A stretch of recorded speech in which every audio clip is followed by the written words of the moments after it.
білім алмаймын деп айтуға құқылысыздар. Бірақ менің берерім жоқ болса, рахмет деп, мен де шапанымды алып киіп отырайын. Бірақ мына ағадан үйренетінім бар екен деп айтсаңыздар, қастарыңыздан табыламын. Қай қайсыңыздың болсын.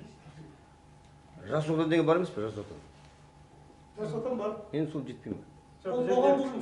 Бұл жастар бір партияның атынан емес, ешқандай бір елдің атынан емес, жай қазақ жастары өзге ұлттарда ұқсайып, қазақ елінің жастары болып, өзіміз жұмыс жүргізейік деген мақсат қой.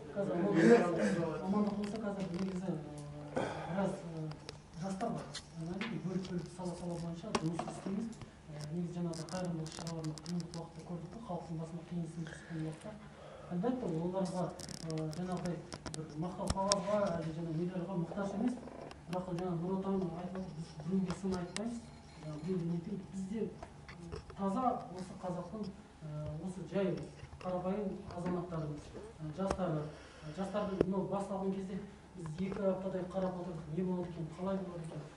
Соңынан жайына келіп, өзі бірінші митингте бұдан бейбіттен облысымыздың ішкі саясатын басқаратын Ерлан Құсайынов ағамыз келіп отыр. Ереке, енді сіз бір енді көрдіңіз біздің ашықтығымызды, ниетімізді. Осы айтып отырмыз, осыған келу үшін біз жастар саясатымен де кездестік. Жаңағы достық үйімен де ағамызға да кірдік, сөйлесіп, ағамызға жолын, батасын беріп, растай айтайық, көзіне жас алып, қуанды. Сол Ереке, енді сіз өзіңіздің ниетіңізді жасаңыз. Енді бүгін кездесуге келіп, осындай жастарды, алғыр жастарды, ерікші жастарды, отаншыл жастарды жинап, өзің айтқандай сапаға жасағандарыңыз үшін үлкен рахметімді айтқым келеді. Осында тұрған жастардың біразын мен танимын ғой. Өзімнің қатарластарым бар, бауырларым бар. Сонда өзім үшін жаңалықтар ашып отырмын. Дегенмен мүддеміз ортақ болуы тиіс. Ол елдің мүддесі, ұлттың болашағы, мемлекеттің келешегі.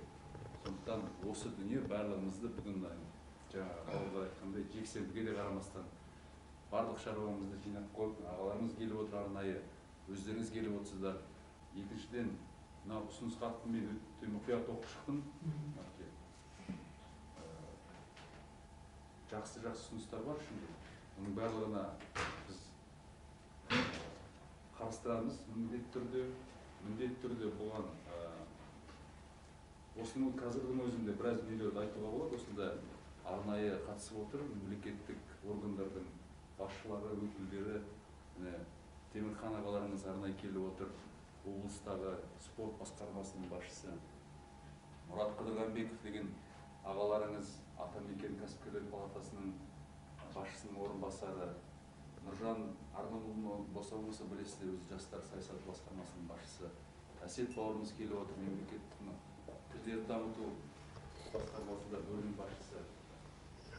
Сәттібай бауырымыз отыр, белгілі ақын, осы жастар саясатында бөлім басқарып отырған азаматтар. Барлығы әрқайсысының да айтары бар, ойлары бар. Жаңағы бауырларымыз, жастарымыз көтеріп жатқан мәселелердің қатысты ауызды көппен сүртуге болмайды ғой. Дегенмен жасалып жатқан жұмыстар аз емес. Мына Алаш бәріміз әулие көретін, құрметтеп қадірлейтін Алаш жарыстарынан қалған бір сөз бар екен. Әр ұрпақ өзіне артылған жауапкершіліктің жүгін жетер жеріне дейін жеткізіп тастау керек. Олай болмаса, кейінгі ұрпаққа көтере алмайтын жүк қалдырып кетеді дейді. Сондықтан ағаларымыз өзіне артылған миссияны орындап келеді. Біз орта болмалатын болсақ, біз өзімізге артылған жүкті дұрыстап атқаруға тиіспіз. Келешек жастар келе жатыр, эмоцияға беріліп жатыр қарындасымыз. Осындай жүрегінде жалыны бар рухты жастарымызды көріп біз қуанамыз шынында да. Сондықтан мұндағы ұсыныстардың барлығы аяқсыз қалмайтынына мен сендіргім келеді біріншіден. Екіншіден, жаңа осы 18-іне еліміздің түкпір-түкпірінде осы тіл мәселесін көтерейік деген белсенді азаматтардың ұсынысы айтылғаны белгілі. Енді көшеге шығып, айғаймен, лозунгпен біз ештеңе шеше алмайтындарымыз белгілі. Қандай мәселені болмасын, осындай жағдайда, осындай форматта ақылдасып отырып шешілсе, ол нұр үстіне нұр деп есептейді. Сондықтан бұның барлығында талаптар нақты қойылу керек болды. Солай болу керек негізі. Егер шын жаны ашса адам.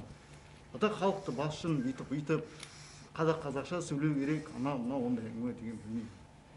Шын жан ашыған адам олай негізі айтпайды. Болады, ол да.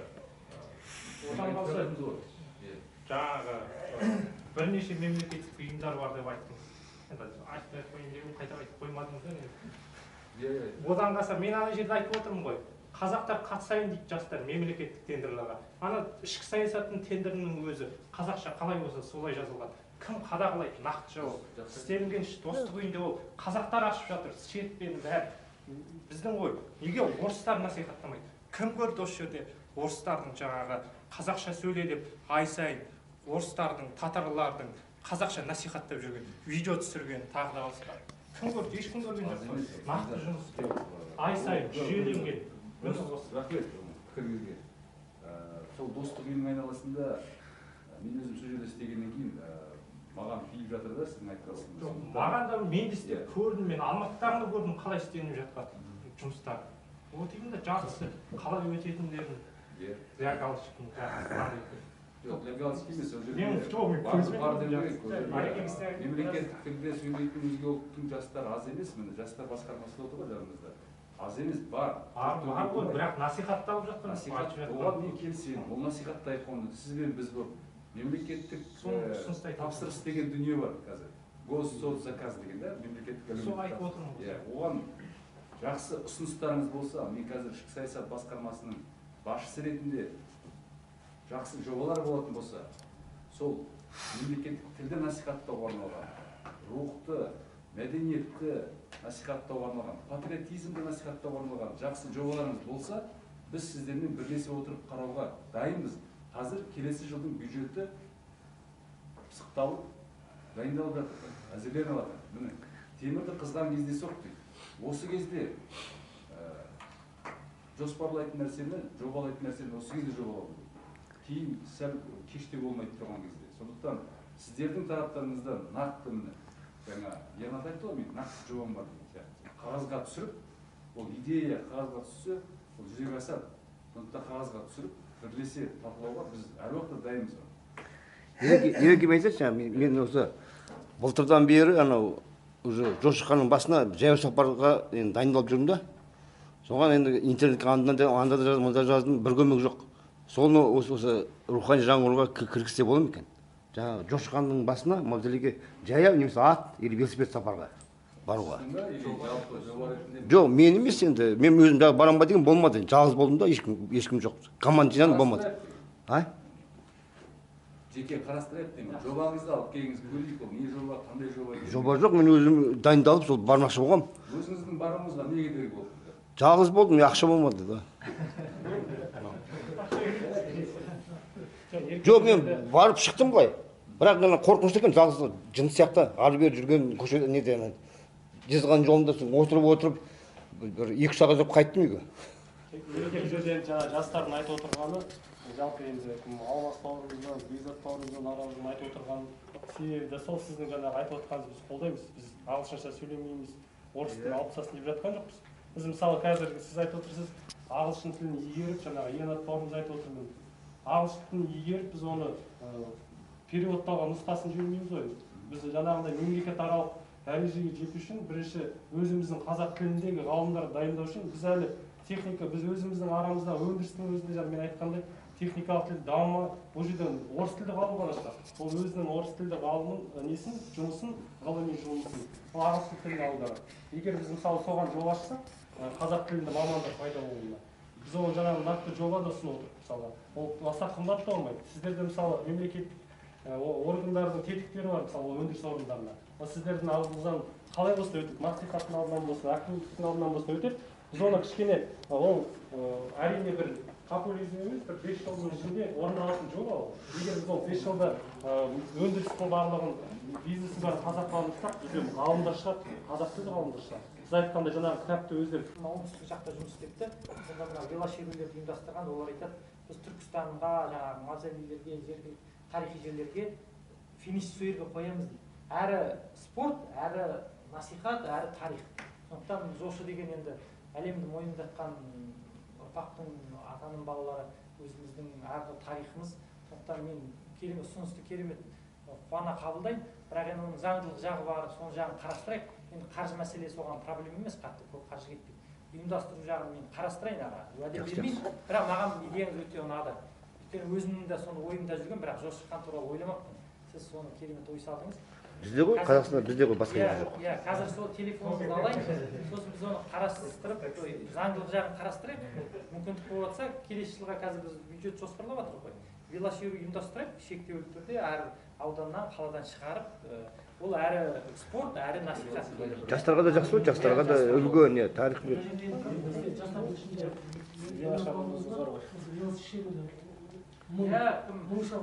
Бауырымыз мен танимын. Аудармашы анау Ержан бауырымыз болды менде. Осындай ортаның бағынан қуанып, біздің ұлттық спортта да проблемалар көп кеделі шығындап айқасып жатыр, бірақ әр жерде тіреліп қалып жатыр, бірақ ниет болған жерде нәтиже болады деп ойлаймын. Оған сіздердің қолдауларыңыз керек. Ереке сіздердің тарапыңыздан маған бір хат түскен, қазір алдағы аптада кездесу ұйымдастырамыз. Ұлттық спорт бойынша жалпы жоқ, мен ол ішіндегі менің бұл жан айқайым. Мен оны сіздерді мен қолдаймын. Сол айқайымыз үндесу керек бір-бірімізге, сонда нәтиже болады. Бірлесу керек қазір. Айыздар ар жақта біз бұл жақта бәріміз айғайласатын жаман емес. айғайласып үндесу керек. Жоқ, бауырым, алла разы болсын. Бауыржан ағамыз енді бауыржан дейді бұл кісі. Ағамыздың ойын жалғап кетсе, мынау этно-туристик маршрут қой айтып жатқан негізі жалпы. Осы айтып жатқан мен осыдан біраз жылдан проект жасаған болатынмын жоба.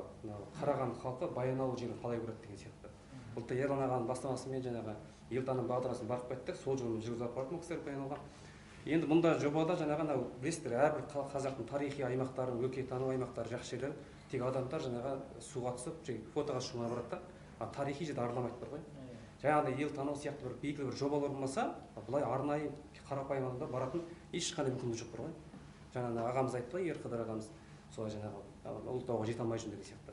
Осындай жаңағы жобаларды мүмкін бюджеттен қарастырса, ұлттық дүние насихаттау, рухани жаңғыру аясында соның жалғасында ма мысалы. Сонда мен жаңағы Баянауылдағы барлық тарихи орындарды көрсетіп Жасыбайға баратын жолды ұсындым да, проектімді жобамды. Оны Астанада кәдімгі конференцияда қорғадым ол мәселені. Сол сияқты Қарқаралыға, Беғаз Дәндібай жерінде мысалы, Әлихан Бөкейхановтың туған жерінің Қаратасына, Желтауына, оның жаңағы жеке жалына сияқты емес, Ұлытау маршрутында сондай бір мүмкіндік жоқ па мысалы қарастыратын? Бюджеттен бөлігі бола ма ондай қаражатта? Бір автобус шығарып жаңағы, оған ақшасы төлейді кәдімгі барушы еді екінің бірі. Қазір ата-аналар балаларын апара алмайды мысалы. Елбасының жолдауында айтылды ғой көп, бұл өлкетану болу керек деген сияқты. Жоқ, сондай бағзада кәдімгі автобус оқып жүретін бар ғой мысалы. Кейін барар едім мысалы Ұлытауға мысалы. Қарқаралыға, Баянауылға, немесе Ақтоғайға барар едім мысалы.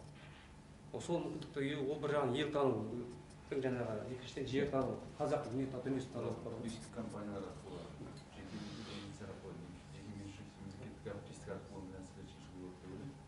Жаңағы бағдарламасымен үйлестіріп, салықтастырып. Біз атсалысамыз, көмектесеміз. Ұсыныстардың бәрін қарастырып, туристік компаниялар бірлесіп баруға болады маршруттардың барлығы. Атамекен Маршруттар жасалып дайын. Мысалы тарихшылар болса арасында, мысалы жаңағы әр мекен тарих айтып беретін. соны қағазға түсіріп берейік.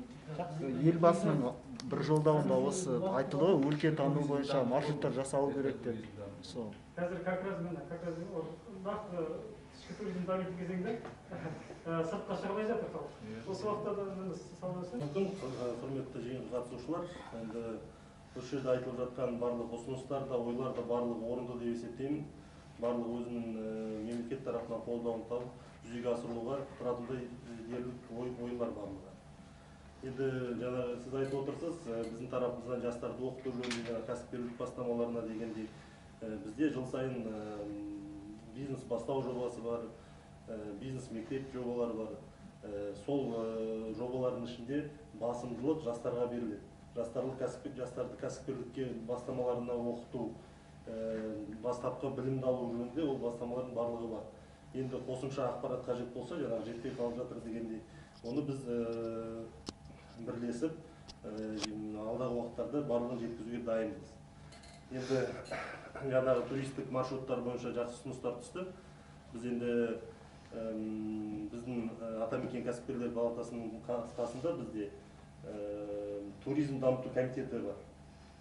туризм дамыту комитети бар. Сол туризм дамыту комитетіне осы ұсыныстары бар азаматтарды қосуды қарастырайық. Келесі комитеттерде мүшесі ретінде соған қосайық. Ары қарай сол жерде біз ол мәселелердің бәрін ары қарай жалғастырамыз. Ол жерде туристік операторлар, туристік фирмалардың өкілдері қосылған ол комитетке. Сол жерде ары қарай қарастырайық. Тағы да басқа ұсыныстар болса, біз қарастыруға дайынбыз. Енді жаңа айтып жатырмыз ғой, кәсіпорындардағы тілдің қолданылуы туралы, кәсіпкерлердің арасында тілдің қолданылуы туралы. Енді біздің қазіргі таңдағы ең басты мақсатымыз қазіргі уақыттағы жағдайды ескере отырып, біз қазіргі таңда жұмыс орындарымызды, кәсіпорындарымызды сақтап қалу бірінші мақсат. Қаншама халыққа жұмыс беріп отырған кәсіпорындарды сақтап қалу. Ал енді жаңағыдай кәсіпорындарда тілді енгізу, тілденді ол енгізу емес, тілді қолдану аясын кеңейту, ол жүйелі түрде жүргізілуі қажет жұмыс. Оны ары қарай бізде жалғастыруға дайынбыз деген бірлесіп. Қысқаша осылай, әрқашан сіздермен серіктестікте жұмыс істеуге дайынбыз. Мемлекет тілдерді дамыту басқармасымен меморандумға дайынсыздар. Ол қарастырып қойып. Ол дайынсыздар. Ол бойынша жазып жұмыстар бар, уасиет бар. Бар.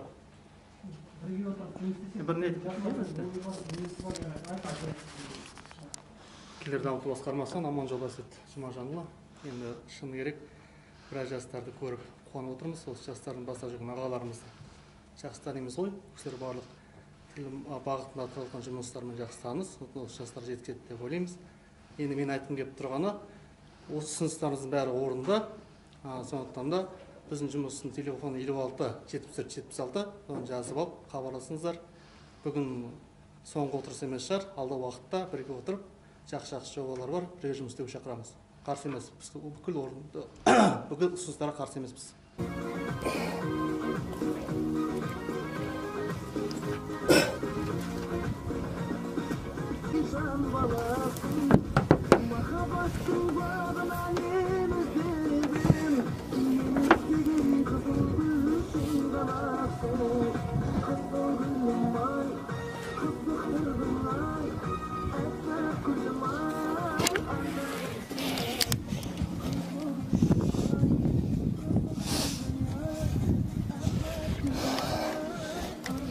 Maqtanып qo'ying.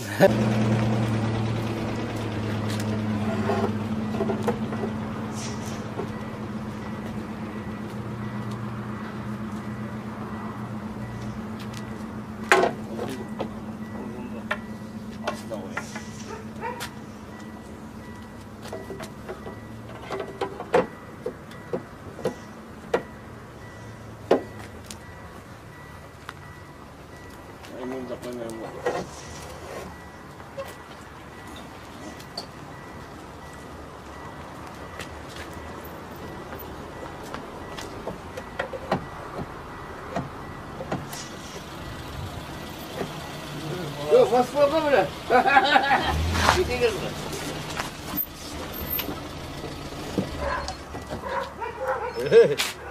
Nasıl? Kreş. Video başlıyorsun. Kreş nesin? Ha? Kreş.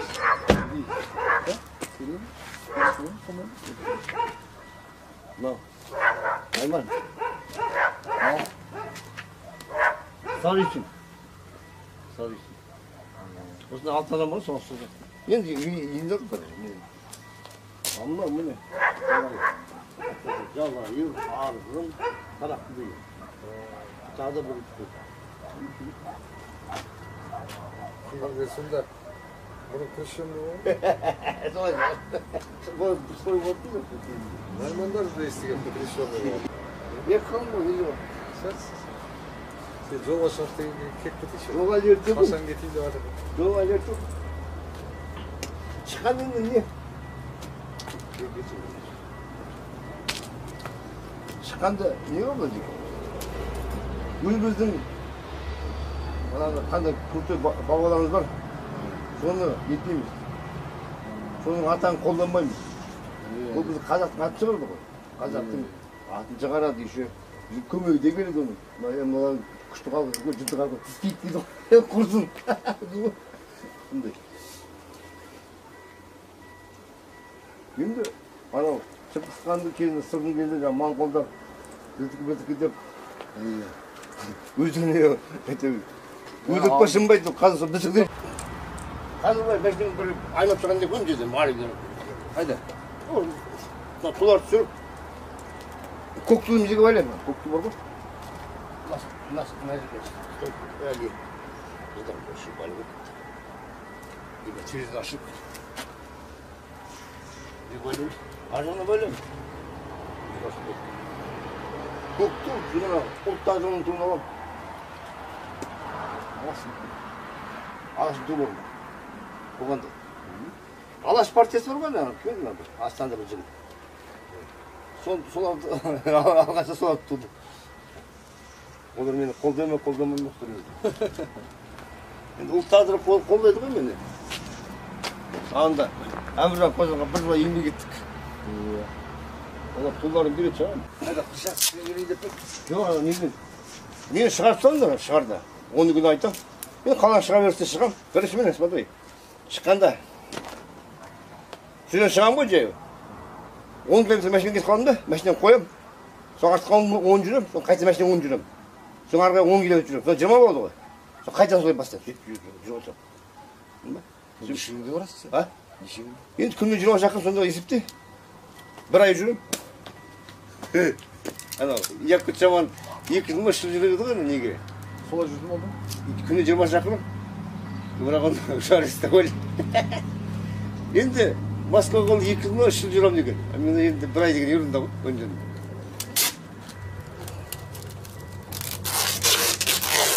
Бұл дұрыс алынбады ма? Ал. Оларға қосанықтағы айтпадың ба? Олтыр олдар енді маған да. Солай еңбегін сынды ғой.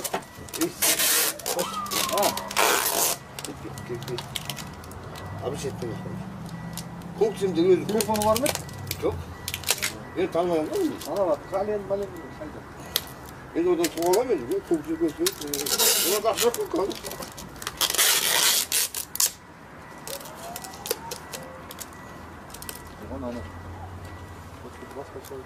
Жоқ, мынау не уақытша ғой, қазір деп айтып қой. Сөйші тұрып, машина алып айтып қой. Или жай келдің бе? Жай келдім сәр. Үйдеп жүрген дегендейді. Жарайды. Сатыр қазір мен ары беріп былай, гүрділ. Давай. Менен айтасың, менен мынау бұйырса, қарағантайды.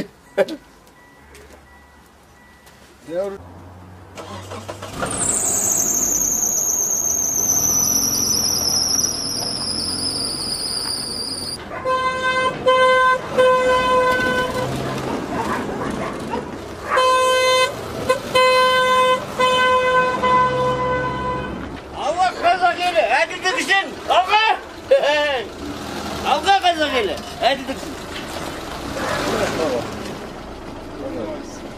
Әкең оппозициядан болып кеткен ғой. Әйджеке, көңім кетейді. Не?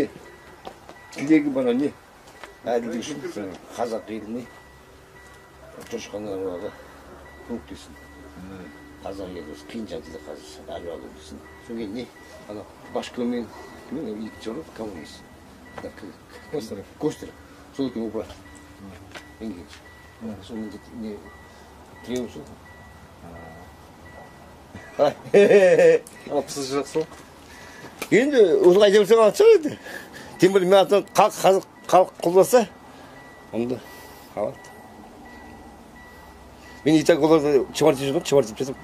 Толқы жоқ, бүкіл халық чымартып жатыр. Керек қылмайды. Солай жеке. Жеке брат кеп тұр енді. Бірден қайтесу бір тілек.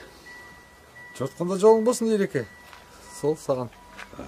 Енді әлі бармай, мен оны да шығарып салайын мен обязательно. Жақсы, алыңызға. Осы шыққаннан шығарып салыңдар енді. Басында осы қарағандан бір 50-60 километр шыққанша үйге қонып тұрам. Өйткені 20 шақырым жерде қаланың жанында далда қонбаймын ғой. Ағай кетеді. Үйге алып қалған үйге қайтпаймын. Консерваларды аламын тамаққа. Консерв үйіп аламын енді. Жаңағы қобылаймыз, қазыларын, жылқ еттерін аламын. Содан кейін килка аламын бірталай. Мен спальный мешегім бар, осы машина ішінде жатамын. Машинені 20 шақырым жүремін да, 20 шақырым жүремін. Қоям. Соң артқа, жоқ, 10 шақырым жүремін, қоям. Соң артқа жаңағы қайтам, соң арғы қайта машинаға жүремін. Сонда 20 шақырым болады ғой. Соң тағы 10 шақырым жүремін да, қайтадан қоям машинаны. Тағы 20 кетеді. Үйге 10 жүрді ғой. Соң қайтадан күнде 20 шақырым жүріп отырамын. Енді жекең айтады, Ұлытау көріп, Жезқазғанға барып, Жезқазғаннан артқа қарай 200 шақырым дейді. Сонда қойсаң бір артқа қарай емес, ары қарай ғой дейсіз. артқа қарай сатып. Жанына, иә, былай қарай чаппайды. Иә. Прямо жол жоқ қой енді. Соның бәрін есептесек енді 550 Жезқазған, иә. Ары қарай 200 болса, сонда 700-800 шақырым ғой сол Ұлытауға дейін. Бір тала жер күніне 20, енді 20 емес, 30 шақырым жүруге тұрсам күніне. Соны есептесе 10 күнде 300, 20 күнде, 25 күнде баруым керек. Соған бойынша. Жезқазғанның әруағы қолдап қазақ еліне елін, жерін, тілін, салт-дәстүрін сүйетін патша келсін деп отырсыз ғой енді. Міндетіңіз. Халыққа жақсы болсын. Халықтың жағдайы қиын болып кетті сол. Жошыхан бабамыздың аруағы осы. Халыққа жақсылар келсін деген. Осы сол сапарға аттанып тұр. Содан кейін жаңағы анау өлейін деп жүрген пенсионер салдарды жаңағы көсіріп қой, көсіріп. Содан кейін жаңағы әнегіне қазақтың аналарын малға санаған жаңағы стойлаға барып тығам деген ба? Стойлаға түсірді ғой. Башко, иә. Солар отставкаға кетсін. Мен тілең бәрінше olsa. Солардың отставкасы кетсін. Әділдік үшін барады, әділдік үшін. Жошыхан бабамыздың аруағы қолдасын, сонымен не? Жошыхан бабамыз қазақ қой міне, қазақтың дәуірін жатыр. Оянбағандардың сана сезімі оянсын деп отырсыз. Иә. А то бізге ана орыстар, ой, ана Жошыхан, Шыңғысхан, Моңғол деп. Қазақ қылмай тастаған. Фактически біздің қазақ аталарымыз ол. Осы ол кісілер болмаса қазақ болмаушы, қазақ халқы болмаушы еді. Қазақ халқы емес, ана орыстардың да болмаушы еді.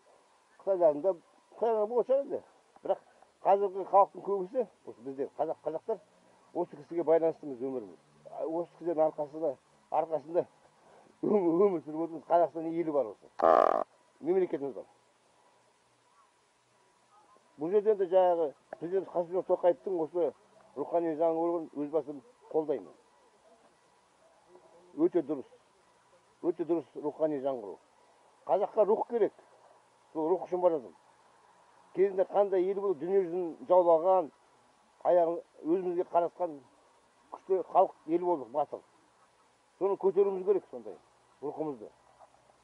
Рухани жаңғыру.